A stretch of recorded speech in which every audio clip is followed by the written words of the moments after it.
Once upon a time, Kayla thought she and Winston would be together until the day they died. She would never have expected them to take separate paths so soon. After retrieving her diagnosis report, she sees him holding another woman in his arms. A final tear trickles down her face. She's tired and doesn't want to use whatever time she is left to argue with him. She makes the arrangements for everything that will happen after her death. Then, she prepares a final gift for Winston. From this day onward, she'll leave for the afterworld while he remains on Earth. They won't see each other again. Kayla Greenfield had prepared herself for this moment, but hearing the doctor say she had little time left still hit her like a ton of bricks. She couldn't bring herself to accept it. I still have so much to do. Is there any other option than staying in the hospital? Another coughing fit hit her, and when she pulled her handkerchief away, it was splattered with specks of blood. The doctor looked like he was in a tough spot.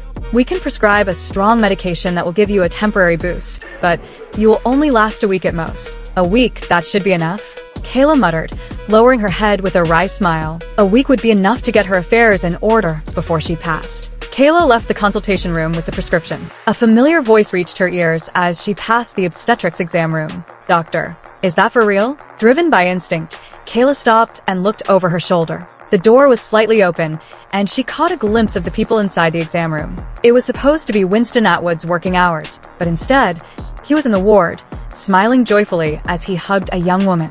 He rested his hand on her belly. "Tiff, you're pregnant. This is for real," he exclaimed. Tiffany Sullivan shyly leaned into Winston, Kayla's husband. They looked like they were madly in love. "Win, we're having a baby. We're going to be parents," she said. The sight of it pierced Kayla's heart. A sharp, metallic taste rose in her throat, and she coughed violently, spitting up fresh blood. She dabbed at her mouth with a tissue before sitting on a bench in the hallway, trying to catch her breath. A woman nearby kindly offered her a bottle of water.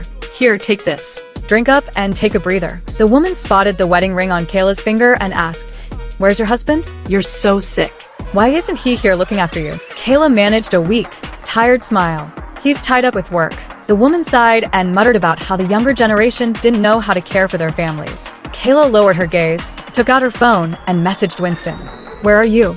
Winston immediately checked his phone in the exam room. After a moment, Kayla received a flood of replies. "I'm in a meeting at the office, babe. What's up? I can't wait to get off work and see you. Do you want that strawberry cake from Northvale? I'll get it and bring it home for you, okay?" Kayla found herself marveling at how unpredictable people could be. Winston had a mistress carrying his child in secret, but he continued to shower Kayla with sweet nothings. Was it really possible to draw a line between love and carnality? But none of that mattered to her now. She didn't reply to his text. Instead, she left the hospital.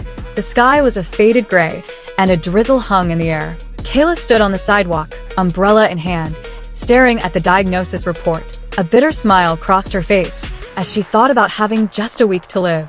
That was enough for her to say goodbye to this world and Winston. Her phone died while she was on her way home. As soon as she reached home and turned her phone back on, it was bombarded with messages from her friends.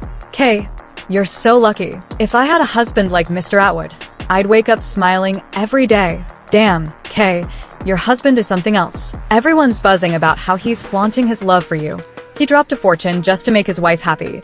That's the most romantic thing ever." Confused, Kayla clicked on the news link. It turned out that Winston had paid $50 million at an auction today for a white gold, diamond-studded barrette. During a media interview, he gave a small smile and said, "There's no special reason. I just thought my wife would love it when I saw the barrette."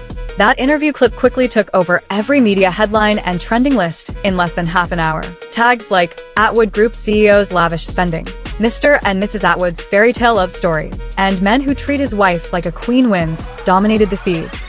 Kayla cracked a bitter smile. She knew the truth about their marriage all too well. If this had happened a year ago, she might have been swept away by Winston's extravagant gesture. But now, she felt nothing at all.